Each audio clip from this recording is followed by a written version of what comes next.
আর চোরের মানুষ, চোরের ময়া, চোরের মহব্বত, চোরের সবকিছু জানে। আনোয়ার যদি টিকিট পায় বিপুল ভোটে উইন করি।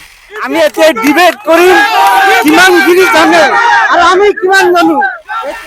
আশৰাফুলৰ যেতিয়া জন্মই হোৱা নাছিল, বুদ্ধিজীৱীসকলে হাইস্কুল জন্ম দিছে, লাজ থাকিব লাগে। আশৰাফুল ভ্ৰূণৰ দৰে সৃষ্টি হোৱা নাছিল, তেতিয়াই খোলাবান্ধাত হাইস্কুল সৃষ্টি হৈছে। 95% সন্তুষ্ট হৈছোঁ, কাৰণ তেওঁ যিখিনি কাম কৰিছে বিগত ভাৰত স্বাধীনৰ পিছত এই ৰানিং 5 বছৰত তেওঁ যিখিনি কৰিছে, কিন্তু সি হাৰুৱা হয়।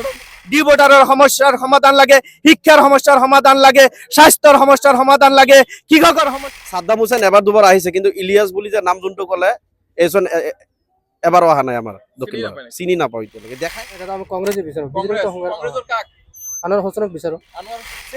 বিধায়ক চাবে, কিন্তু নিৰ্লজ্জভাবে চেঙাৰ বিধায়কে ৰাজহুৱাভাৱে কৈ আছে যে মই খোলাবান্ধা হাইস্কুলখন মই পছন্দ কৰি লৈ সভাপতি হৈছো। আপোনাৰ ওচৰতে লাগি থকা বাগবাৰ সমষ্টিৰ বিধায়ক মাননীয় শ্বেৰমান আলী আহমেদে তেখেতে এটা নজিৰ সৃষ্টি কৰি থৈ গৈছে। নিজৰ প্ৰপাৰ্টিৰ কথা চিন্তা কৰি তেওঁ যোৱা যি ৰাষ্ট্ৰপতি নিৰ্বাচন হৈ গৈছিলে তাতেও ভাল এটা অংকৰ বিচাৰো। বিজেপিৰ পৰা যোনে কেণ্ডিডেট আহিব আমি তাকে ভোট। নমস্কাৰ, আজি আমি আছো বৰপেটা জিলাৰ চেঙ্গা সমষ্টিৰ, আৰু ইয়াৰ জনসাধাৰণে, ইয়াৰ ৰাইজে কাক বিচাৰে? 2026 চনৰ নিৰ্বাচনত ইয়াৰ ৰাইজে কাক বিচাৰে? কংগ্ৰেছক বিচাৰে, বিজেপিক বিচাৰে, ৰাইজৰ দলক বিচাৰে নে AIDF-ক বিচাৰে? যদি কংগ্ৰেছক বিচাৰে, কংগ্ৰেছৰ কাক বিচাৰে? আনোৱাৰ হুছেইন ডাঙৰীয়াক বিচাৰে নে সলমান খানক বিচাৰে? আব্দুৰ ৰহিম ডাঙৰীয়াক বিচাৰে নে AIDF দলৰ বিধায়ক আশৰাফুল হুছেইন ডাঙৰীয়াক বিচাৰিছে? আমি ৰাইজৰ ওচৰত উপস্থিত আছো, ৰাইজে কি কয় আহক শুনো। খুৰা, কাক বিচাৰে আপুনি? আমি তো চেঙ্গা সমষ্টিৰ বিধায়ক হিচাপে আনোয়াৰক বিচাৰো। আনোৱাৰ হুছেইন আনোয়াৰক বিচাৰো, হ্যাঁ। কিয় ভাল হয়, ভাল হয়? হ্যাঁ। আপোনালোকৰ আমাৰ স্থানীয় মানে মানুহটো আপোনালোকৰ বৰ্তমানৰ বিধায়ক আশৰাফুল হুছেইন ডাঙৰীয়া AIDF-ৰ, আছে। ইয়াৰ কাম কাজক আপোনালোকে কিমান সন্তুষ্ট? ইমান কাম কৰা নাই আমাৰ ইয়াতে। এই যে গৰা খাৱনি আছে, একো কাম কৰা নাই। সেইকাৰণে আমাৰ স্থানীয় হিচাপে আনোয়াৰ হোসেনক লাগে। আপোনালোকে কি ভাবে যে আনোৱাৰ হুছেইন ডাঙৰীয়াক MLA বনাব পাৰিলে সেই সমস্যাবোৰ সমাধান হ'ব? হ'ব, কিমান পাৰ্চেণ্ট আশাবাদী? বহুত আশা কৰি আছো তাৰ ওপৰত। মানে আপোনালোকে ইয়াকে বিচাৰিছে? তাকেই বিচাৰো। এবছলুটলি আমি কংগ্ৰেছ বিচাৰোঁ। আমাৰ মানে অঞ্চলৰ ইয়াতে মেক্সিমাম মানুহে কংগ্ৰেছকে ছাপোৰ্ট কৰে, আৰু আমাৰ একচুৱেলি লোকেলিটি হ'লে ভাল হয়। কাৰণ চাওক, চেঙা সমষ্টিত ব্ৰহ্মপুত্ৰ নদীয়ে দুটা পাৰ্টত ডিভিজন কৰিছে, এটা উত্তৰ পাৰ্ট আৰু এটা দক্ষিণ পাৰ্ট। এতিয়া 2,57,000 চামথিং বুট আছে এছাৰৰ মানে মতে, এছাৰ যে হৈ গ'ল। এতিয়া চাওক, ইয়াতে মাত্ৰ মানে উত্তৰ পাৰ আৰু দক্ষিণ পাৰত 20,000 এটা ভোটৰ ডিফাৰেঞ্চ আছে। চ' আমাৰ যিহেতু চৰ অঞ্চলত মেক্সিমাম মানুহ কংগ্ৰেছে কৰে, চ' চৰ অঞ্চলত মেক্সিমাম মানুহ কংগ্ৰেছ কৰাৰ ফলত মই ভাবোঁ যে কংগ্ৰেছত মানে জয়টো নিশ্চিত। চ' কংগ্ৰেছক বিচাৰোঁ, আৰু কংগ্ৰেছত আমাৰ লোকেলিটিত লাগে। আমাৰ তাৰমানে চেঙাত আমাৰ স্পেচিয়েলি ইয়াতে 4-5জন মান মানুহ আছে, তেওঁলোকৰ পৰা এজনক দিলেও আমাৰ কোনো আপত্তি নাই, কিন্তু যাতে বৰপেটাৰ পৰা কোনো ধৰণৰ মানুহ ইয়াতে নাহে, তাৰমানে আমি ছাপোৰ্ট নকৰোঁ আউটৰ পৰা। আৰু চেঙাত স্পেচিয়েলি আমাৰ লোকেলিটিত স্পেচিয়েলি আনোৱাৰ হুছেইন তেখেত বহুত দিনৰ পৰা লাগি আছে, চ' আমি তাক ছাপোৰ্ট কৰোঁ। বৰ্তমানৰ বিধায়ক আশৰাফুল হুছেইন ডাঙৰীয়াৰ কাম কাজত আপোনালোকে কিমান সন্তুষ্ট? তেখেতে যিখিনি কৰিছে ঠিক আছে, কিন্তু চাওক, তেওঁলোক স্পেচিয়েলি মানে আমাৰ দক্ষিণ পাৰত গৰাখহনীয়াৰ যি সমস্যা, চৰ অঞ্চলত ৰাস্তা ঘাটৰ যি সমস্যা, এই ক্ষেত্ৰত তেওঁ মানে বিশেষ কোনো ধৰণৰ সফলতা অৰ্জন কৰিব পৰা নাই। চ' এতিয়া চৰ অঞ্চলৰ মানুহে তেওঁক উৎখাত কৰি আছে। তেওঁ 2-4টা ঠাইতহে তেওঁৰ প্ৰাধান্য আছে, বাকী মেক্সিমাম ঠাইত তেওঁ এতিয়া বুট শূন্য হৈ পৰিছে। আৰু যদি কিবা কাৰণত আপোনালোকৰ সমষ্টিত আপোনালোকে যেনেকে কৈ আহিছে, ডাইৰেক্টলি কৈছে যে বাহিৰৰ, কিন্তু ওপৰৰ পৰা যদি কিবা কাৰণত দিয়ে, তেতিয়া আপোনালোকৰ উত্তৰটো কেনেকৈ? তেতিয়াহ'লে চাওক আপোনালোকে, যে যদি ইয়াতে বেলেগ মানে আউটৰ পৰা আহে, আমাৰ লোকেলিটি নহয়, তেতিয়াহ'লে কংগ্ৰেছে চিটটো হেৰুৱাব, এইটো 100% নিশ্চয়। মানে আপোনালোকে গমো পাইছে, চেঙা সমষ্টিৰ ইতিহাসত চেঙাৰ বাহিৰত কোনোবা এজন প্ৰাৰ্থীয়ে আজিলৈকে জিকিব পৰা নাই, আৰু কেতিয়াও নোৱাৰে। আমি আমাৰ চেঙা সমষ্টিৰ পৰা লোকেল প্ৰাৰ্থী আনোৱাৰ হুছেইনক আমি বিচাৰিছোঁ, কিয়নো এইজন ল'ৰা যেতিয়া আমাৰ মানে চকুৰালি চেঙা সমষ্টিৰ পৰা হাৰাৰ পিছত কংগ্ৰেছ শব্দটো নোহোৱা হৈছিল, কিন্তু এইজন ল'ৰা আমাৰ এই সমষ্টিত কংগ্ৰেছৰ দৌৰটো মানে বিচলিত কৰিছে, প্ৰতাৰণা কৰিছে, মানে ৰাইজৰ মাজত প্ৰচলিত কৰিছে। গতিকে আনোৱাৰ হুছেইনে যদি টিকেট পায়, কংগ্ৰেছ জিতাৰ ক্ষেত্ৰত বহুত সহজ হৈ যাব। আপোনালোকে বৰ্তমানৰ বিধায়ক আশৰাফুল হুছেইনৰ কাম কাজত কিমান? নাই, আশৰাফুল হুছেইনতো আজিৰ পৰ্যায়ে এনেকুৱা হৈছে, ৱাৰ্ড মেম্বাৰত হাৰিব। ৱাৰ্ড মেম্বাৰত হাৰিব যদি মানে আনোৱাৰ হুছেইনৰ বাহিৰত কোনোবা এজনক মানে কংগ্ৰেছে টিকেট প্ৰদান কৰে, তেতিয়া কিন্তু আশৰাফুল হুছেইন মানে জিকাৰ ক্ষেত্ৰত সহজ হ'ব। মানে আগৰ নিচিনা ইউডিএফৰ প্ৰতি মানুহৰ আকৰ্ষণ আছে নাই আগৰ নিচিনা ইউডিএফৰ প্ৰতি মানুহৰ কোনো আকৰ্ষণো নাই, প্ৰতিকৰ্ষণো নাই। আপোনালোকে মানে মুঠতে আপোনালোকে আনোৱাৰ হুছেইনক বিচাৰে? হয় আমি আনোৱাৰ হুছেইনক বিচাৰো। আনোৱাৰ হুছেইনৰ কি মানে কি ভাল পায় আপোনালোকে? আনোৱাৰ হুছেইন চাওক, আজি মানে সৰুৰ পৰা এই কংগ্ৰেছ দলটো মানে লাগি আছে, এনএছৰ পৰা আৰম্ভ কৰি মানে আজিলৈকে মানে বৰ্তমানে যিটো পৰ্যায়, এই পৰ্যায়লৈকে আহি পাইছে। আৰু আনোৱাৰ হুছেইন এনেকুৱা মানুহ চৰ চাপৰি ঘৰে ঘৰে গৈ মানে যিবিলাক মানুহ ইউডিএফৰ প্ৰতি মানে আগ্ৰহী আছিল, তেওঁলোকক মানে তেওঁলোকৰ মাজত গৈ মানে কংগ্ৰেছ দলৰ প্ৰতি তেওঁলোকক মানে আগ্ৰহী কৰাইছে আৰু কংগ্ৰেছ দলত তেওঁলোকক মানে অন্তৰ্ভুক্ত কৰাইছে। চেঙা সমষ্টিত আমাৰ দাদাই সৰুৰে পৰাই যুৱ কংগ্ৰেছ কৰি আহিছে, জাতীয় জনতাৰ মাজত ধুক ধুক চাই আহিছে, চৰৰ সন্তান তেওঁ।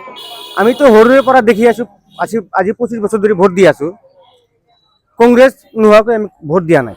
আমি সেইটোৱে প্ৰাৰ্থী বিচাৰো যাতে আমাৰ এই চেঙা সমষ্টিত ইউডিএফটো কেঞ্চেল কৰি বাধ্যতামূলক হিচাপে আমাৰ অনুৰোধ, এইটো ৰাইজৰ ওচৰত দাবী, আনোৱাৰ হুছেইন দাদাকে আমি কংগ্ৰেছ হিচাপত। আমাৰ যিখিনি কাম কৰি আছে আশৰাফুল হুছেইন, সেইখিনি মাজত আশৰাফুল ভালো আৰু আপুনি মুঠতে আশৰাফুল হুছেইনক বিচাৰিছে আশৰাফুল হুছেইনক আৰু বদৰুদ্দিন আজমলৰ নেতৃত্বত ইয়াক বিচাৰিছে আকৌ এবাৰ। আকৌ সিহঁতে ইয়াৰ কাম কাজত আপুনি সন্তুষ্ট আছে? সন্তুষ্ট হৈছোঁ মানে সেইটো কাৰণতে, বাংলাদেশী কিমান কাগজ পাতি আছে সিহঁতে বহুত ই কৰে আৰু কি, সেইটোৱে মানে আপোনালোকক এনআৰচি সেইবোৰত কাম, এনআৰচি সেই দিগতো কাম কৰি আছে আশৰাফুল হুছেইন বা বদৰুদ্দিন আজমল। কংগ্ৰেছ কিন্তু সেইটো কৰা নাই, সেইটোৱে মুঠতে আপুনি আকৌ আশৰাফুল হুছেইন ডাঙৰীয়াকে বিচাৰিছে? আশৰাফুল হুছেইনকে বিচাৰিছে। ঠিক আছে, ধন্যবাদ। আমাৰ চেঙা সমষ্টি বিধায়ক হিচাপে মই লোকেল চাওঁ। লোকেল আলি আমাৰ কাছমাৰা গাঁৱৰ ওচৰতে, বজাৰৰ ওচৰতে এই আনোৱাৰ হুছেইন, তাক মই বিচাৰোঁ। আৰু শুনা পাইছোঁ, মোবাইলে দেখা পাইছোঁ যে আব্দুৰ ৰহিম আহি আছে। আব্দুৰ ৰহিম হ'ল বৰপেটা ডিষ্ট্ৰিক্টৰ জিলাৰ সমষ্টিৰ মানুহ। সেই বৰপেটা সমষ্টিৰ মানুহ ইয়াত আহি আমাৰ ৰাইজে ভোট নিদিয়ে আৰু তাৰ বেলেগে উঠি যাব, কংগ্ৰেছ দলটো হাৰি যাব ইয়াত। কাজেই মই লোকেল চাইছোঁ, আনোৱাৰ হুছেইনক দিলে জিকিব। প্ৰাৰ্থী হ'ব, যিজনে তাৰমানে টিকেট পাব তেখেতক আমি ভোটটো দিম। সেই হিচাপত আমি স্থানীয় হিচাপে আমাৰ আনোৱাৰ হুছেইন আছে, তেখেতক আমি মনে মনে ছাপোৰ্ট কৰি আছোঁ। পিছত দেখা যাওক কি হয়। কিয়? আনোয়ার এই যে আমার স্বামীটা মরে গেছে না, দিয়ে গেছে দোলা সহায় করার জন্য কিছু করে নাই কে, কিছু করে না? না কে করমা ভোট দিম কে। আশরাফুলকে আগে আপনি ভোট দিছিলেন? তালা চাবিতে ভোট দিছিলেন এবার? একবার দিছিলাম। দিয়ে ভোট দিয়ে জিতাইছেন? মই পাৰ্চনেলি বিজেপিৰ পৰা বিচাৰোঁ, মানে বিজেপিৰ পৰা বিচাৰোঁ এইকাৰণে, কাৰণ আমাৰ চৰকাৰ বিজেপিৰ আৰু আগন্তুক দিনত চৰকাৰ বিজেপিয়ে হ'ব।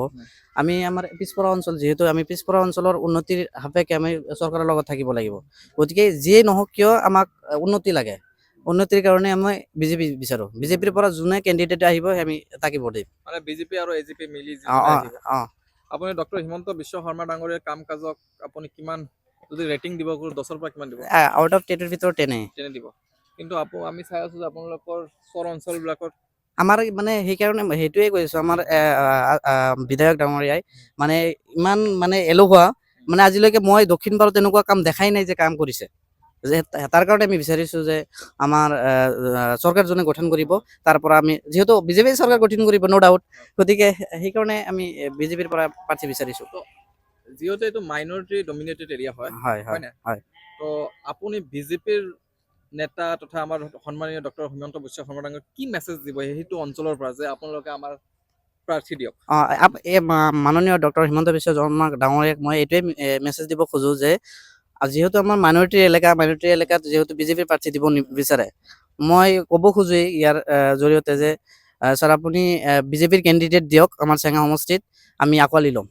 কিন্তু আপুনি বিজেপিৰ কেণ্ডিডেট বিচাৰিছে, কিন্তু আমাৰ সন্মানীয় মুখ্যমন্ত্ৰী ডাঙৰীয়াই কিন্তু মিয়া ভোট বা মাইনৰিটি ডমিনেটেড এৰিয়াটোৰ একো নাই, এইটো জাষ্ট ভোট বেংকৰ ৰাজনীতি। আমি এইবিলাক মানে যি কৈ আছে কৈ থাকক, নাই আমাৰ উন্নতি লাগে। মানে যিমানে অত্যাচাৰ বা যিয়ে কৰোঁ কাৰো আপোনালোকৰ একো নালাগে, আপোনালোকৰ উন্নতি লাগে।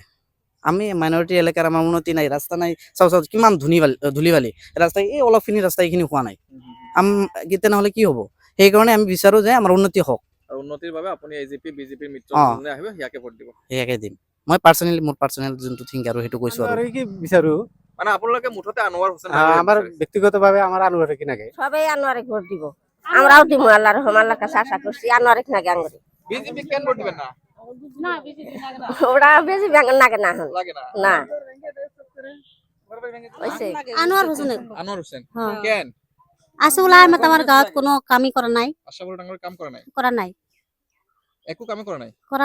একো কৰা নাই আপোনালোকে কি ভাবে আপোনালোকৰ আনোৱাৰ হোসেন ডাঙৰীয়াক দিলে আপোনালোকৰ সমস্যা যিবোৰ আছে সমাধান হ'ব? হ'ব হ'ব। হ'ব নদী ভাঙা কাম বৰ্তমানৰ বিধায়কৰ কাম কাজত কিমান সন্তুষ্ট? জিৰো কিয় কাম কৰা নাই নেকি? নহয়, একদম 0% কাম কৰিছে। আমাৰ ওচৰতে ভাগপুৰ সমষ্টি আছে, ইয়াত ই কৰিলে দেখা পোৱা যায় তাত 100ৰ ভিতৰত 90% কাম হৈছে। আমাৰ চেঙা সমষ্টিৰ যিখিনি পুৰণা জাগা আছে, ঠাই আছে, একদম 0% কাম কৰিছে তাকে, মানে কাম কৰাই নাই। নাই কৰা। তো এইবাৰ তেওঁ প্ৰতিশ্ৰুতি দিছিলে ৰাস্তা কৰিব, নদীৰ গৰাখহনীয়া ৰোধ কৰিব, কিন্তু এইবিলাক জিৰো, একেবাৰে জিৰো। ইতিমধ্যে আপোনালোকে দেখা পাব কাছমাৰা বজাৰখন এতিয়া নদী একেবাৰে শেষ কৰি দিলে, কিন্তু এতিয়ালৈকে কোনো নাই, ৰোধ নাই গৰাখহনীয়াৰ। তাৰপিছত ইয়াত বিজেপি আৰু এজিপিৰ প্ৰাৰ্থী কেইগৰাকী আছে? আহ, আছে ইলিয়াছ আলী ডাঙৰীয়া আছে। এইবিলাকক আমি চিনি নাপাওঁ, এতিয়ালৈকে আমাৰ মাজত অহাও নাই, আমি দেখাও পোৱা নাই। এইবিলাক কেৱল ফেচবুকতহে মাৰি আছে, মানে সিহঁতক চিনি নাপায়। নাই চিনি নাপায়, এতিয়ালৈকে দেখাই নাই। আমাৰ ইফালে আমাৰ দক্ষিণ ভাৰত এতিয়ালৈকে অহাই নাই। সাদ্দাম হুছেইন এবাৰ দুবাৰ আহিছে, কিন্তু ইলিয়াছ বুলি যে নাম যোনটো ক'লে এইজন এবাৰো অহা নাই আমাৰ দক্ষিণ ভাৰত, চিনি নাপাওঁ এতিয়ালৈকে, দেখাই নাই। কেৱল মই বুলি নহয়, ইফালে বহুত আছে, সুধিব পাৰে আপুনি। আপোনালোকে মানে বৰ্তমান 26ত কাক বিচাৰে বিধায়ক হিচাপে? এজন ভাল কৰ্মদক্ষ MLA বিচাৰো আমি। কিন্তু ভাল কৰ্মদক্ষ MLA বুলিলে কাক বিচাৰে আপুনি? এতিয়া ইয়াত চাওক আপোনালোকৰ কংগ্ৰেছৰ কেইবাগৰাকী প্ৰাৰ্থী হয় আছে। হয় তাৰে আব্দুৰ ৰহিম হিও বিধায়ক আছে, হয় তাৰপিছত সলমান খান আছে, হয় তাৰপিছত আনোৱাৰ হোসেন ডাঙৰীয়া আছে। হয়। মানে আপুনি কাক চাই? এতিয়া মোৰ ব্যক্তিগত হিচাপে ক'ব পাৰো সলমান খানলৈ বেছি ভাল হয়, তেখেতৰ কৰ্মদক্ষ ভাল আছে, আমি আগৰ পৰাই গম পাই আছো। সলমান খানক? হয়, সলমান খানক। ঠিক আছে। আৰু আপুনি মই কি ক'ম, কাক বিচাৰে? আমাৰ কংগ্ৰেছৰ যিকোনো পাৰ্টি আহিলে আমি তাৰ লগতে আছো। মানে কংগ্ৰেছৰ। যোনে আহক, আপুনি কংগ্ৰেছৰ লগত আছে। AIDF-ক ভোট নিদিয়ে? নিদিওঁ। কিয়? নাই এইটোও মানে চালো 5 বছৰ চালো, সিহঁতে মানে কামৰ যিখিনি প্ৰতিশ্ৰুতি দিছিল সেইখিনি কৰিব পৰা নাই। মানে যদিও সি ব্যক্তি হিচাপে ভাল, কিন্তু কামৰ মানে হেৰি নাই। মানে আপুনি ক'ব খুজিছে যে আশৰাফুল ডাঙৰীয়া ব্যক্তি হিচাপে ভাল, কামৰ ভাল নহয়? কামৰ ভাল নহয়। সেয়াই। কিন্তু আপোনাৰ কামৰ ভাল মানুহে আপোনাক লাগে। কাম কৰা মানুহ লাগে আমাৰ। আপোনালোকৰ প্ৰধান সমস্যা গৰাখহনীয়া, ৰাস্তা ঘাট, সেইবোৰৰ ওপৰত অলপো কাম কৰা নাই? নাই কৰা। ৰাস্তা ঘাটৰ 1% কাম হোৱা নাই আমাৰ ইয়াত। তো যদি 26 চনত নতুন বিধায়ক, নতুনত্ব এটা আহে, নতুন মুখ আহে, এই বিধায়কক 26ৰ পৰা 31 লৈ কি আশাৰে আপোনালোকে মানে ইয়াক চাব? ইয়াৰ কাম কাজ কেনেকা? আমাৰ কেৱল মানে ৰাস্তা ঘাট, আশাটো মানে আমাৰ ৰাস্তা ঘাট, গৰাখহনীয়া এইবিলাক যাতে কাম কৰে, তেনেকুৱা বিধায়ক এজন আহিলে আমি ভাল পাম। গতিকে আমি এইটোৰ আশ্বাস আছে যে কংগ্ৰেছৰ এজন বিধায়ক হলে আমাৰ ইয়াতে কাম কৰিব পাৰিব বুলি মোৰ আশা আছে। ল'ৰা, আপুনি ইয়াং হিচাপত কাক বিচাৰে ইয়াতে? আনোৱাৰ হোসেনক বিচাৰো। কিয় বিচাৰে? সি সৰুৰ পৰাই কংগ্ৰেছ কৰে, আৰু NSUৰ পৰা উঠি অহা যেতিয়া চকুৰ আলী ডাঙৰীয়া আছিলে তেতিয়া সিও কংগ্ৰেছ কৰি আছিলে। সি মৰাৰ পিছতো সিয়ে চেঙা সমষ্টিত কংগ্ৰেছৰ নাম গুণ গাইছে। আৰু আপোনালোকৰ বিধায়ক ইদেবও নেদেও এজিবতো নেদেও মানে আপোনালোকে বিচাৰিছে কংগ্ৰেছৰ? হ্যাঁ কংগ্ৰেছী, একদম কংগ্ৰেছী। কংগ্ৰেছৰ পৰা হ্যাঁ কংগ্ৰেছী লাগে, যি আহে মানে আমি সেইটো নকওঁ, মানে সেইটো ভাগ্যৰ কথা। কিয় মানে ইমান ইয়াৰ প্ৰতি ইমান আপোনালোকৰ ময়া দয়া? সি মানে আমার দেশের মানুষ, আর চরের মানুষ, চরের ময়া, চরের মহব্বত, চরের সব কিছু জানে। কিন্তু এই ফাঁকর পাড়া মানুষ আহি ভোট লৈ গুচি যায়, আর চরের কি হয়েছে না হয়েছে এখন না বুঝে। সেই কারণে আমার আনোয়ারক লাগে। আর আমার অকল রাইজে, চৰৰ ৰাইজেই আনোয়াৰক বিচাৰি আছে। আপোনালোকৰ বৰ্তমানৰ বিধায়ক আশৰাফুল ডাঙৰীয়া বিভিন্ন সময়ত টিভি, ফেচবুক, ছচিয়েল মিডিয়াত আপোনালোকে চাই থাকে, বহুত কথা কৈ থাকে। মানে অকল টিভি মোবাইলতে কথা পাতে না ফিল্ডত গ্ৰাছৰুট লেভেলতো কাম কৰিছে? ফিল্ডত আহে, সি বজাৰত বহে, বজাৰৰ পৰা গুচি যায়, ইফালে ৰাইজৰ কি হৈছে নহৈছে এইবিলাক একো নুবুজে। মানে ইয়াৰ ৰাইজৰ লগত কোনো লেনদেন নাই। তাক ভোট দিছিলো, বিপুল ভোটে উইন কৰিছিলো।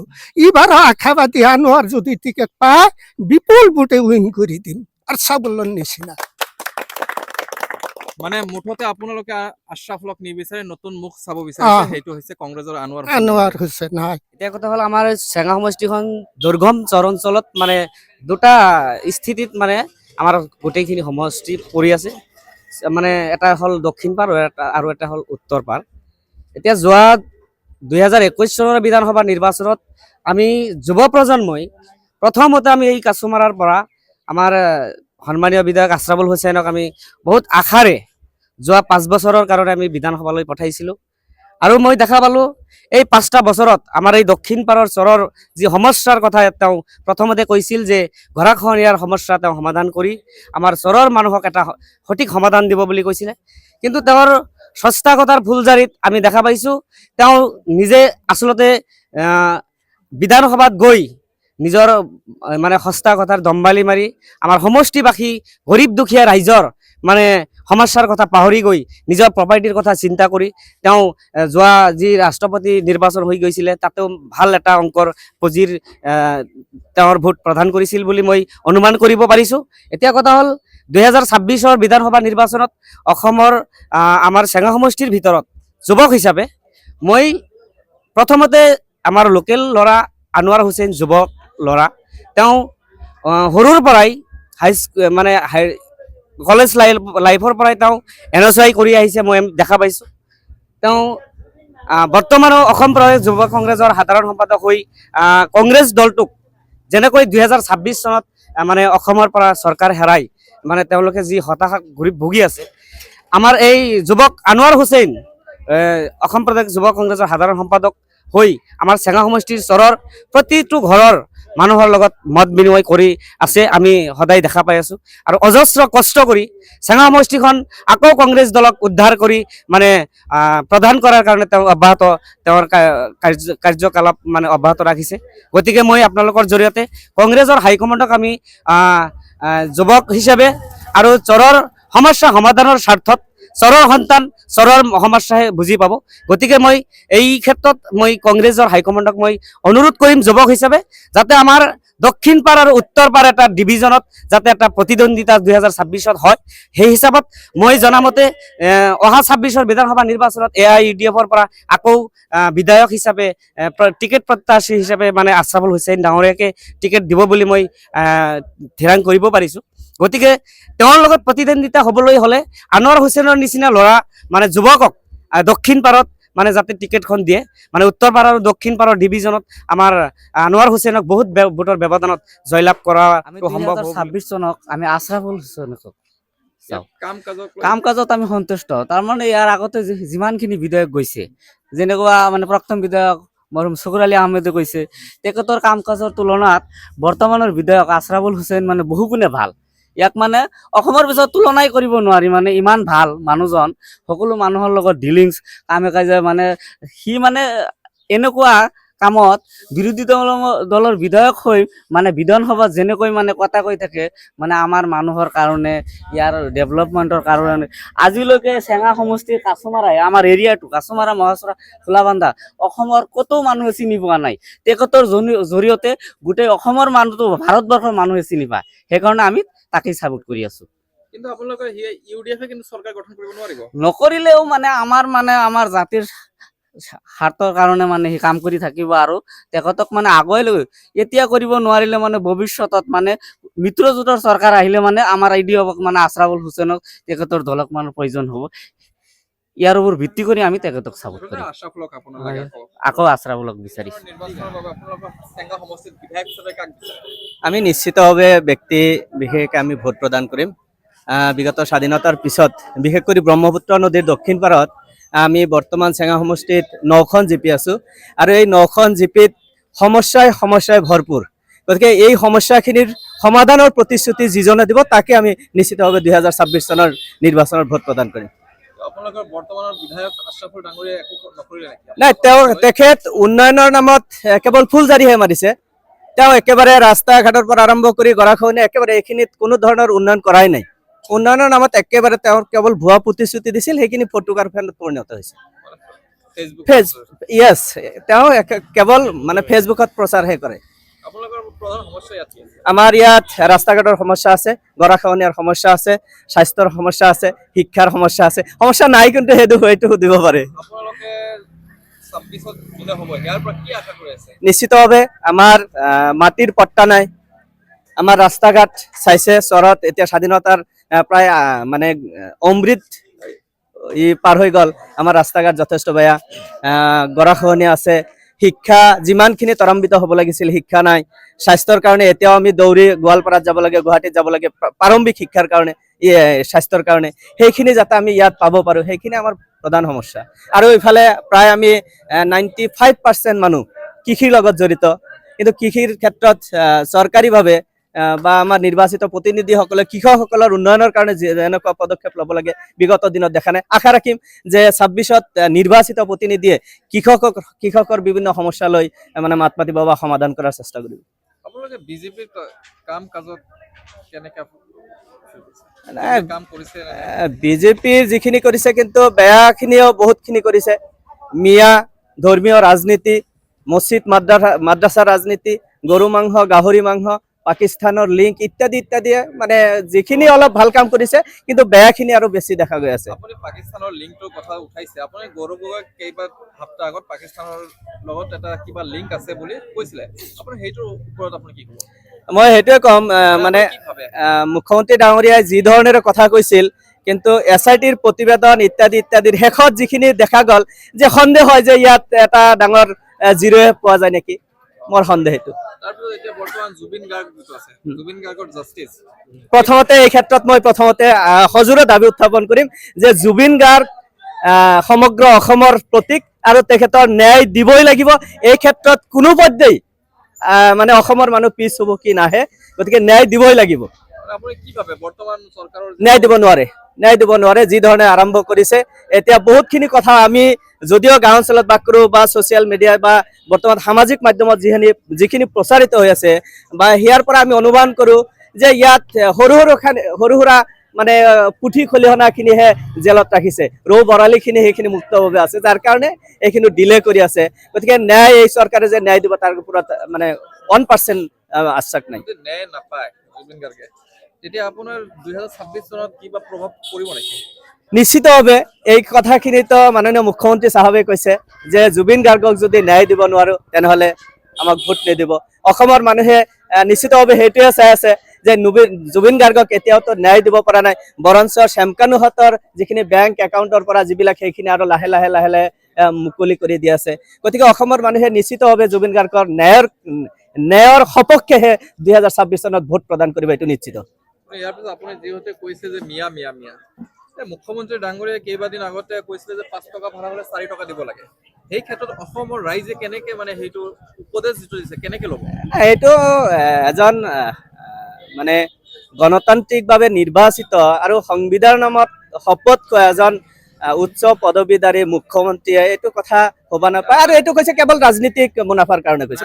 মই সেইটো কোৱা নাই, মানে অসমৰ ৰাইজে সেই মানে উপদেশটো কেনেকে ল'ব, এনেকে ল'ব নে? নাই, আমিতো এনেকে ল'ম যে 5 টকা ভাড়া হ'লে আমি 7 টকা দিয়াৰ কাৰণে চেষ্টা কৰিম, আমি কমকে নিদিওঁ। দুখীয়া মানুহক পাৰিলে 1 টকা দি আমি সহায় কৰিম। তাৰমানে অসমৰ ৰাইজে সেইটো মানি লোৱা নহয়? মানে নাই, ইতিমধ্যে দেখা গৈ আছে কোনো স্তৰৰ মানুহে মানি লোৱা নাই যে 5 টকাৰ ভাড়াত 4 টকা দিব, এইটো কেতিয়াও মানা নাই। হাঁহিয়াতৰ পাত্ৰ হৈছে বৰঞ্চ কেৱল অসমতে নহয়, এইটো একেবাৰে ৰাষ্ট্ৰীয় মানে প্ৰেক্ষাপটতে এইটো লৈ যথেষ্ট সমালোচিত হৈছে, হাঁহিয়াতৰ পাত্ৰ হৈছে মুখ্যমন্ত্ৰী ডাঙৰীয়া। এমাহ পূৰ্বে, এমাহ হোৱা নাই, আমাৰ কংগ্ৰেছৰ ভূপেন বৰা বিজেপিত যোগদান কৰিলে। এই যোগদানে কিবা কংগ্ৰেছত কিবা মানে ক্ষতিগ্ৰস্ত কৰিব নেকি? কিন্তু যোগদানৰ পিছত মই নিৰপেক্ষভাৱে যিখিনি সামাজিক মাধ্যমত যিখিনি দেখা গৈ আছে মানে বিশেষ প্ৰভাৱ নেপেলায় বুলি মোৰ ধাৰণা। যিখিনি দেখা গৈ আছে বিপৰীয়াৰ পৰা আৰম্ভ কৰি যিখিনি দেখা গৈ আছে মানুহৰ যিটো মানে স্বতঃস্ফূৰ্ত মানে যিটো ৱেভ, ইয়াৰ পৰা অনুমান কৰিব পৰা যায় নাই বিশেষ অসুবিধা নহয় নেকি। মুখ্যমন্ত্ৰী হিচাপে কাক দেখিব খুজিছে? অসমৰ সৰ্বাংগীন উন্নয়ন আৰু জাতি ধৰ্ম বৰ্ণ নিৰ্বিশেষে যিজন মানুহে মানে কাম কৰিব তেখেতকে মুখ্যমন্ত্ৰী হিচাপে 2026 চনত বিচাৰো। আপুনি নামটো ক'ব? নামটো মই নকওঁ, নামটো এইটোৱে মানে সম উন্নয়ন জাতি ধৰ্ম ঊৰ্ধত যিজনে কাম কৰিব তেখেতকে আমি মোৰ ফালৰ পৰা মই মুখ্যমন্ত্ৰী হিচাপে বিচাৰিম। যিজন বৰ্তমান ৰানিং MLA সন্মানীয় আশৰাফুল হুছেইন তেখেতক আমি বিচাৰিছোঁ। ইয়াৰ কাম কাজত কিমান সন্তুষ্ট? তাৰ কাম কাজত আমি অলৰেডি 95% সন্তুষ্ট হৈছোঁ। কাৰণ তেওঁ যিখিনি কাম কৰিছে বিগত ভাৰত স্বাধীনৰ পিছত এই ৰানিং 5 বছৰত তেওঁ যিখিনি কৰিছে যথেষ্ট বেছি কৰিছে। 5 বছৰৰ তুলনাত 51 বছৰতকৈ বেছি কাম কৰিছে এইবাৰ। কিন্তু বিৰোধী বোৰে কৈ আছে যে সি অকল ফেচবুকৰ MLA, অকল ফেচবুকত পোষ্ট থাকে, গ্ৰাউণ্ডত নাই। কি ক'ব আপুনি? সেইটো কথা আচলতে যিবিলাক বিৰোধী মানুহ তেওঁ যিখিনি এছেম্বলিত যিখিনি কথা কয় সেইখিনি কি ফেচবুকত কয় নেকি? তেওঁ এছেম্বলিৰ কথাখিনি দলীয় কৰ্মীবিলাকে ফেচবুকত প্ৰচাৰ কৰে। এইবিলাকে ইলেকশ্যনত ৰাজনৈতিক বিৰোধী পক্ষ থাকিব, বিৰোধী পক্ষবিলাকে ক'বই যে এইটো ফেচবুক বোলে। কিন্তু আমি জনামতে ভাৰত স্বাধীনৰ পিছত আমাৰ মাননীয় আশৰাফুল হুছেইনে যিখিনি কথা এছেম্বলিত প্ৰকাশ কৰিছে এইখিনি অতুলনীয় কথা। এনেকুৱা কথা জীৱনত যিখিনি বিধায়ক আমাৰ প্ৰাক্তন হৈ গৈছিল তেওঁলোকে এতিয়ালৈকে খোলাবান্ধা পাটিউৰি এইবিলাক চৰাঞ্চলৰ কথা এটা শব্দ কোৱা নাই। কিন্তু আমাৰ সন্মানীয় বিধায়ক আশৰাফুল হুছেইন তেখেতে এছেম্বলিত যিখিনি কথা দম্বালি মাৰি কৈছে, যিখিনি সাহসেৰে কৈছে, এনেকুৱা সাহস আমি কেতিয়াও মানুহ পোৱা নাই। গতিকে আমি অহা 26ৰ নিৰ্বাচনত আকৌ আমি আশৰাফুল হুছেইনক আমি বিধায়ক হিচাপে বিচাৰিছোঁ। আমি আজি গোটেই দিনটো আপোনালোকৰ সমষ্টিত ঘূৰিলো, ৰাস্তা ঘাটবিলাক চালো, ৰাস্তা ঘাটৰ অৱস্থা অতি বেয়া। এইটো 100% এইটো 100% সঁচা কথা। যেহেতু ৰাস্তা ঘাট কৰিবলৈ হলে কিছু সময়ৰ প্ৰয়োজন। যেহেতু বিগত ভাৰত স্বাধীনৰ পিছত এতিয়ালৈকে খোলাবান্ধাত আপাতত খোলাবান্ধা জীৱিত ৰাস্তা ঘাট কোনো ধৰণৰ নেটৱৰ্ক যিহেতু হোৱা নাছিল। কিন্তু আমৰা এই 5 বছৰত আমৰা অলৰেডি 6-7টা ৰাস্তা ঘাট কৰেছো। আৰু যিখিনি ৰাস্তা ঘাট আছে দলং আছে এইখিনি অলৰেডি জিয়াটকত আমি সোমাইছো। অহা 26ৰ পিছত খোলাবান্ধা আপাতত খোলাবান্ধা জীৱিৰ কথা মই কৈ আছো। খোলাবান্ধা জীৱিত ৰাস্তা ঘাট আৰু ব্ৰিজৰ সমস্যা কেতিয়াও নাথাকে। কিন্তু এইখিনি বস্তু টোটালি ধৰা নাছিল। আগৰ যিবিলাক বিধায়ক গৈছিল তেওঁলোকে টোটালি এইবিলাক ধৰা নাছিল। তথাপি আপুনি কৈছে যে 5 বছৰ কম সময় আপোনালোকৰ বিধায়কৰ কাৰণে কাম কৰাৰ কাৰণে এইকাৰণে ৰাস্তা ঘাটবিলাক আৰু কৰিব পৰা নাই। না যিখিনি ৰাস্তা অলৰেডি হৈছে অলৰেডি এইটো ৰাস্তা অলৰেডি হৈ আছে। অলৰেডি 7টা ৰাস্তা কৰি আছো আৰু 2-4 দিনৰ পিছত আৰু 7টা ৰাস্তা অলৰেডি পাবলিশ হৈছে। সেইখিনি কিন্তু হ'ব। আৰু আপোনালোকৰ গৰাখহনীয়াৰ বিষয়ে কি কৰিছে? গৰাখহনীয়াৰ বিষয়ে এইটো হ'ল ডাঙৰ এটা সমস্যা। এইটো সমস্যা কেতিয়াও এক আশ্ৰাবলে কেতিয়াও সমাধান কৰিব নোৱাৰে। গতিকে এইটো হ'ল যেতিয়া চৰকাৰ বিপক্ষ MLA, গতিকে বিৰোধী MLA এটা যিখিনি কৰ্তব্য তেওঁৰ কোৱাৰ সেইখিনি কথা তেওঁ এছেম্বলিত প্ৰকাশ কৰিছে। এতিয়া আমাৰ ভাৰত স্বাধীনৰ পিছত খোলাবান্ধা জীৱিত মই ক'ব পাৰো এটা RCC ব্ৰিজ হোৱা নাছিল। কিন্তু আমাৰ এই সন্মানীয় আশৰাফুল হুছেইনৰ কাৰ্যকালত এটা RCC ব্ৰিজ হৈ গৈছে। অলৰেডি 3 কোটি এটা RCC ব্ৰিজ হৈ গৈছে। যিমানে নকওক কিয় সেই কথাৰ লগত আমি নাই। যদি কথা ক'ব লগা আছে আমি এতিয়া ডিবেট কৰিম কিমানখিনি জানে আৰু আমি কিমান জানো। এতিয়া ডিবেট হ'ব লাগে, আমি ডিবেটত বহিম।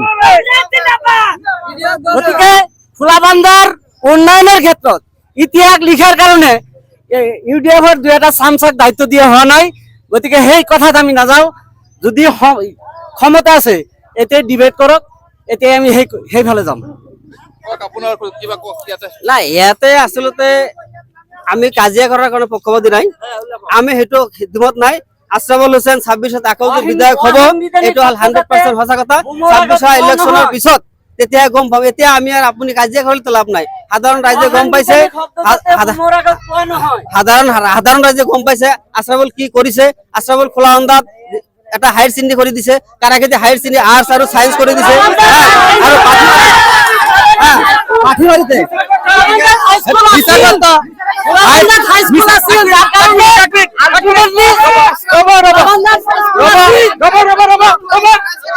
হায়ার সেকেন্ডারি স্কুল আছিল, হাই স্কুল কথা কব নালাগে। হাই স্কুল এই খোলাবান্ধা বৃহত্তৰ অঞ্চলৰ তাহানিৰ যুগৰ বুদ্ধিজীৱীসকলে হাই স্কুল জন্ম দিছে। তৰুণ গগৈ চৰকাৰৰ দিনত হায়াৰ ছেকেণ্ডাৰী ডিক্লেয়াৰ হৈছে। তৰুণ গগৈ চৰকাৰ তেতিয়াৰ প্ৰয়াত বিধায়ক বা অসমৰ মন্ত্ৰী শুকুৰ আলী তেতিয়া চেঙাৰ বিধায়ক, তেতিয়া হায়াৰ ছেকেণ্ডাৰীৰ চেংচন হৈছে। যায় লাজো থাকিব লাগে।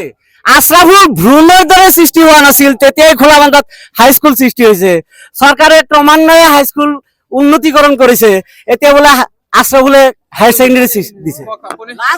মই এইটোৱে কম যে খোলাবান্ধা হাইস্কুল মডেল আদৰ্শ উচ্চতৰ মাধ্যমিক বিদ্যালয়।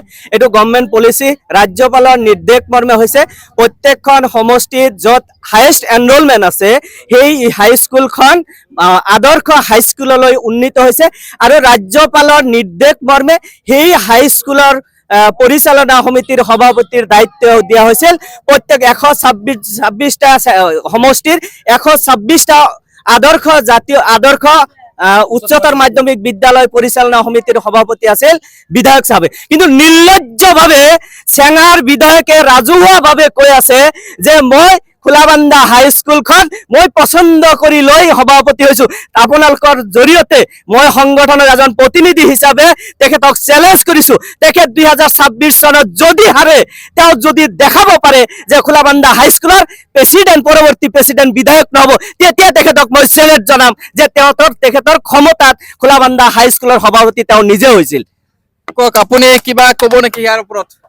নাই, এইখিনি কথা আচলতে মই ক'ব বিচাৰিছো যে এজন এমএলএৰ যিখিনি সমষ্টিত যিখিনি কাম হয় এমএলএ ক্ৰেডিট, কিন্তু যিখিনি বস্তু হায়াৰ ছেকেণ্ডেৰী হওক, মডেল হওক, ৰাস্তা ঘাট হওক, এইবিলাক বস্তু গভৰ্ণমেণ্টে দিব। এতিয়া আমি যদি কওঁ যে এইবিলাক চৰকাৰে দিছে, এইটো আমাৰ ভুল ধাৰণা। কিন্তু সেইখিনি আজি চেঙা সমষ্টিৰ দায়িত্বত আশৰাফুল হুছেইন আছে। গতিকে এই আশৰাফুল হুছেইনে চেঙা সমষ্টিৰ যিখিনি কাম হৈছে তেওঁ নেতৃত্বত হ'ব বুলি আমি ক'ব লাগিব। কাৰণ এতিয়া চৰকাৰক আমি ক'ব না, এইখিনি কথা তেওঁ ক'ব। এতিয়া বেলেগে যিখিনি ক'ব যে না এইখিনি চৰকাৰে দিছে, বস্তুটো সব যিখিনি চৰকাৰেতো দিব লাগিব। কিন্তু সেইখিনিতো বিধায়ক এমএলএ নেতৃত্বত সেইখিনিতো প্ৰস্তাৱটো পঠাব লাগিছিল, তেওঁৰ প্ৰস্তাৱত চৰকাৰে দিছে। গতিকে আমি ক'ব বিচাৰিছো যিখিনি ডেভেলপমেণ্ট হৈছে সেইখিনি সন্মানীয় বিধায়ক আশৰাফুল হুছেইনৰ নেতৃত্বত হৈছে বুলি আমি জানো। নাই, এই ক্ষেত্ৰত মোৰ অলপ প্ৰব্লেম। ডাইৰেক্ট মই যিহেতু এখন জাতীয় সংগঠনৰ প্ৰতিনিধি হিচাপে মই নিৰপেক্ষভাৱে কথা ক'ব লাগিব। মই এইখিনিতে নিৰপেক্ষভাৱে এইখিনি কথা ক'ম যে সময় উপযোগী চেঙা সমষ্টিৰ বিশেষ কৰি দক্ষিণ পাৰত কোনো ধৰণৰ উন্নয়ন নাই। এতিয়া আৰু উন্নয়ন আমাৰ গাই ফুৰাৰ প্ৰয়োজন নাই। বিগত স্বাধীনতাৰ পিছৰ পৰা 70-80 বছৰ আমি গায়ে ফুৰিলো।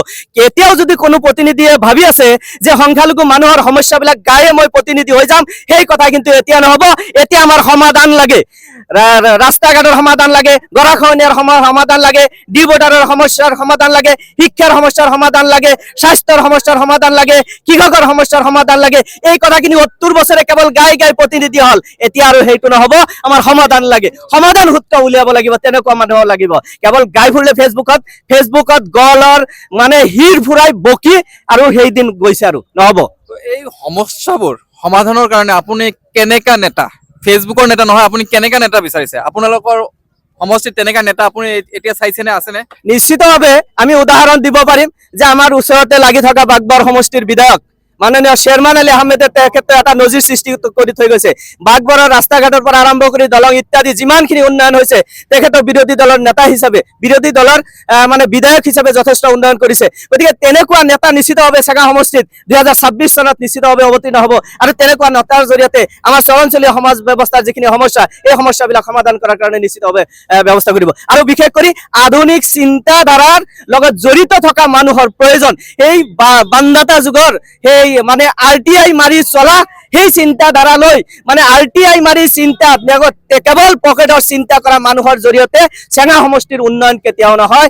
আধুনিক চিন্তাধাৰা চিন্তিত ব্যক্তিৰ দ্বাৰাহে সমাধান হ'ব। হয় দাদা, আপুনি আৰু কিবা মানে ক'বলগীয়া কি, এতিয়া বজাৰৰ মাজত যান জঁট হৈছে। একটা কথাই, যদি ভাল কাম কৰিছে, যিটো কামিং ইলেকশ্যনৰ ৰিজাল্ট পাই যাব। জল পট উদাহৰণ, য'ত নেকি 78% ভোট পাই আশৰাফুল হুছেইন বিধায়ক হৈছিল, ভালে গ'ল। এতিয়া 26ত কি ৰিজাল্ট কৰিব, কি পাৰ্চেণ্ট ভোট পাব, আপুনি ফিল্ডত ঘূৰি আছে, আপুনি জল পট উদাহৰণটো পাই আছে। গতিকে আমাৰ কথা এটাই কথা ক'ব বিচাৰোঁ, গৌৰৱ গগৈদেৱৰ নেতৃত্বত অসমত কংগ্ৰেছ গভৰ্ণমেণ্ট হ'ব লাগে। এই UDF নামত যেনেকৈ আমি বিজেপিক যদিও হিংসা কৰোঁ, বিজেপিক আমি মাইনৰিটি মানুহখিনি হিংসা কৰোঁ, কিন্তু তাতকৈ বেছি ক্ষতি কৰিছে আমাক UDF-এ। সাম্প্ৰদায়িক এই মুছলমানক লৈ ৰাজনীতি কৰে। আমি বিজেপিৰ কথা কৈছোঁ, হিন্দুক লৈ ৰাজনীতি কৰে। অসমখন শংকৰ আজানৰ দেশ। গতিকে ইয়াতে এই ধৰ্মীয় মেৰুকৰণৰ ৰাজনীতি নহ'ব। নিৰপেক্ষভাৱে ধৰ্ম নিৰপেক্ষভাৱে গৌৰৱ গগৈদেৱৰ নেতৃত্বত আমি অসমত কংগ্ৰেছ চৰকাৰ বিচাৰো। মোৰ কথা এইখিনি। আপুনি যিহেতু মানে AIDF-ৰ অলপ কৈছে, আপুনি মাজে মাজে কংগ্ৰেছে AIDF-ক বিজেপিৰ বি টিম বুলি কয়, সেই বিষয়ত আপুনি কি ক'ব? এইটো আমি নকওঁ। সেইদিনা পৰহি বা তাৰ আগদিনা মোবাইলত চালো, মাননীয় মুখ্যমন্ত্ৰী মহোদয়ে কৈছে যে AIDF-টো আমাৰতো লগৰে, তেওঁলোকেতো আমাক সহায় কৰে, এনেকে কিবা এটা শব্দ মই নিজে শুনা পাইছো।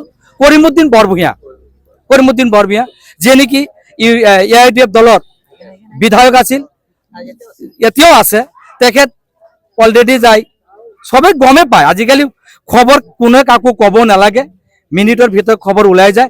তেখেতে বিজেপিৰ মানুহ, AIDF তেওঁ গতিকে কেইদিনৰ ভিতৰত কিজানি জইন কৰিবই। গতিকে AIDF আৰু বিজেপি টকাৰ ইপিটি আৰু সিপিটি। আমি এটা কথাই বিচাৰো, এই দেশ শংকৰ ৰাজনৰ দেশ, শংকৰ মাধৱৰ দেশ। আমি ইয়াতে ধৰ্ম নিৰপেক্ষভাৱে চলিব বিচাৰো। হিন্দুৰো যি অধিকাৰ থাকিব লাগে, মুছলিমৰ ঠিক তদ্ৰুপ অধিকাৰ থাকিব লাগে। গতিকে এই ভেদাভেদ লৈ, এই মুছলিম ৰাজনীতি লৈ, হিন্দু ৰাজনীতি লৈ দেশ কোনোদিন উন্নত হ'ব নোৱাৰে, ক্ৰমান্বয়ে অৱনতিহে ঘটিব। কথা এটাই, গৌৰৱ গগৈৰ নেতৃত্বত আমি কংগ্ৰেছ গভৰ্ণমেণ্ট বিচাৰো। আৰু যেতিয়া আমি চেংগা কওঁ, উত্তৰ আৰু দক্ষিণ পাৰ বুলি কওঁ, ৰাইজে কিছুমানে কৈছে উত্তৰ পাৰত অলপ কাম হৈছে, দক্ষিণ পাৰত একেবাৰে হোৱা নাই, সেইটো কিয়? সেইটো মানে দক্ষিণ পাৰত এইবাৰ ক'ব গ'লে মুঠেই কাম হোৱা নাই। যিমানেই গলৰ শিৰ ফলাই কথা নকওঁ কিয়, দক্ষিণ পাৰত কাম হোৱা নাই। আমি শুনামতে বয়স মোৰ প্ৰায় 50 হৈয়ে গ'ল। 96 চনৰ পৰা চুকুৰালীৰ বিধায়ক চালো, তাৰ আগতে 85-ত মুক্তাৰ হুছেইনক চাইছো, 91-ত লিয়াকত খানক চাইছো, 96-ৰ পৰা চুকুৰালীক মানে কাষৰ পৰা পাইছো। গতিকে উত্তৰ পাৰ আৰু দক্ষিণ পাৰ সেই সময়ত বিভাজন কম আছিল, কামৰ পাৰ্থক্য ইমান নাছিল। এইবাৰ কিন্তু বহুত পাৰ্থক্য। চাওক, আপুনি যদি আমাৰ আদুৰিপাৰাৰ পৰা আমাৰ এইটো দক্ষিণ পাৰ আদুৰিপাৰাৰ পৰা এইফালে যায়, আপুনি যাব নোৱাৰে, বাইকেৰে যাব নোৱাৰিব, 4 চকাটো দূৰৰ কথা। আমাৰ এটা গাঁও পঞ্চায়ত অফিচ পাইছে, তাৰ আগত এটা সৰু এটা কালপাত বনাইছে। বাকী সন্মুখত মাটিখিনি আমি ৰাইজে পইচা দি মাটি পেলাই কিনে অহা যোৱা ৰাস্তা কৰি দিছো। যি হওক, আপোনালোকে নতুনত্ব বিচাৰিছে কংগ্ৰেছ দলৰ নেতৃত্বত, আৰু গৌৰৱ গগৈ মুখ্যমন্ত্ৰী হিচাপত। বৰ্তমানৰ বিধায়ক আশ্ৰাফুল হুছেইন ডাঙৰীয়াৰ কাম কাজ আপোনালোকে কিমান? তেখেতৰ উদাহৰণ দিবলৈ গ'লে মোৰ বাস্তৱ আছে, বহুত ইংগী আছে। মোৰ এৰিয়াত চালদাপাৰৰ আন্দাভাঙা যিখন চলাৰৰ গণ্ডগোল লগাইছে তেখেতে, আপোনালোকৰ জৰিয়তে EGM অফিচত মোৰ তথ্য অনুসৰি আপোনাৰ মই এই আচমৰা আৰক্ষী দিবকদাৰ যেতিয়া আছিল, তেতিয়া মোৰ 70 পিচ চলাৰ তেখেতে, মোৰ নামৰ চলাৰ, মোৰ আপ্তীয় গাঁৱৰ মানুহৰ চলাৰ তেখেতে লৈ থানাত সোমাই দিছিল। মোৰ প্ৰমাণ আছে। তেখেতে সেই চলাৰখিনি ক'ত লৈ গ'ল? তেখেতে ML হ'ল নেকি? কেনেকৈ ML হ'ল? আপোনালোকে কমপ্লেইন দিয়া নাছিলে? কমপ্লেইন দিছিলোঁ। তেখেতে কৈছে চলাৰত মই কেছ নলওঁ। কেছ এতিয়াও মোৰ আছে যে মোৰ চলাৰখিনি ইয়াতে কেনেকৈ সোমাল। কৈছে এইটো বিধায়ক মহোদয় কিবা কাৰণত ইয়াতে তুমি চোৰাং বুলি কৈছিল। তেতিয়া মই চোৰাং বুলি লৈ আহিছোঁ, যে মাটিৰ পৰা যিটো লৈ আহিছোঁ ৰিচিপ্ট কাটি, তেতিয়া সেইখিনি ৰিচিপ্ট হুছেইন বিচাৰোঁ। কিয়? আনোৱাৰ হুছেইন এজন ফ্ৰেছ ল'ৰা, গতিকে আমি আনোৱাৰ হুছেইনক বিচাৰোঁ কংগ্ৰেছৰ পৰা। আমাৰ দাবী আনোৱাৰ হুছেইনক লাগে, এইখিনিয়ে আমাৰ কথা। আমাৰ চেঙা সমষ্টিৰ পৰা আনোৱাৰ হুছেইনক লাগে। কিন্তু কংগ্ৰেছৰ অফিচৰ পৰা যদি আনোৱাৰ হুছেইনক দি ব্লেকক দি দিয়ে, তেতিয়া আপোনালোকে কি কৰিব? এইটো বিপৰীত কথা, সেইখিনি আমি ক'ব নোৱাৰিম, কিন্তু অফিচৰ প্ৰতি আমাৰ দাবী আনোৱাৰ হুছেইনক লাগে। বৰ্তমানৰ বিধায়কৰ কাম কাজ লৈ কিমান সন্তুষ্ট? আমি বিধায়কৰ কাম লৈ সিমান সন্তুষ্ট নহওঁ। যিজন বিধায়ক আছে সেইজন বিধায়কৰ কাম লৈ আমি সন্তুষ্ট নহওঁ। কাম এনে কৰিছে নাই? কৰা নাই। আপোনাৰ দুখ থিয় দিছে নাই আপোনালোকৰ লগত? আমাৰ লোকৰ লগত থিয় দিয়া নাই, কোনো কামো কৰা নাই। আমি জেনেৰেল ভোটাৰ হিচাপে কৈ আছো, আনোৱাৰ হুছেইনক আমাক লাগে। আৰু যিজন MLA আমাৰ আছিল, বিধায়ক আছিল, সেই বিধায়কজন আমাৰ চেঙা সমষ্টিত একো কাম কৰা নাই। কোনো এটা ৰাইজৰ লগত তাৰ কোনো ডিলিংছ নাই। আজিলৈকে 5 বছৰৰ ভিতৰত কোনো মিটিং এটাও কৰা নাই। আপোনালোকৰ চেঙা সমষ্টিৰ প্ৰধান সমস্যা কি আছে ইয়াতে? আমাৰ প্ৰধান সমস্যা গৰাখহনীয়া আৰু ৰাইজৰ মাটিৰ বাৰীৰ কোনো ৰেকৰ্ড নাই। এইখিনি আমাৰ সমস্যা। যদি আনোৱাৰ হুছেইনক আপোনালোকে বিধায়ক হিচাপে পঠাই দিয়ে এছেম্বলিত, তেনেহ'লে কি আপোনালোকে কিমান আশাবাদী যে সি গৈ কিনে আপোনালোকৰ সমস্যাৰ সমাধান কৰিব? আমাৰ এনেকুৱা আশা যে আনোৱাৰ হুছেইন চোৰৰ ল'ৰা, সি যদি টিকেট পায় ওপৰ মহলৰ পৰা যদি আনোৱাৰ হুছেইনক টিকেট দিয়ে আমাৰ যিখিনি সমস্যা আমাৰ চৰ এলেকাৰ মানুহৰ গোটেইখিনি সি মিট আপ কৰিব পাৰিব সমস্যাৰ সমাধান হৈ যাব হৈ যাব আৰু কাৰোবাৰ কিবা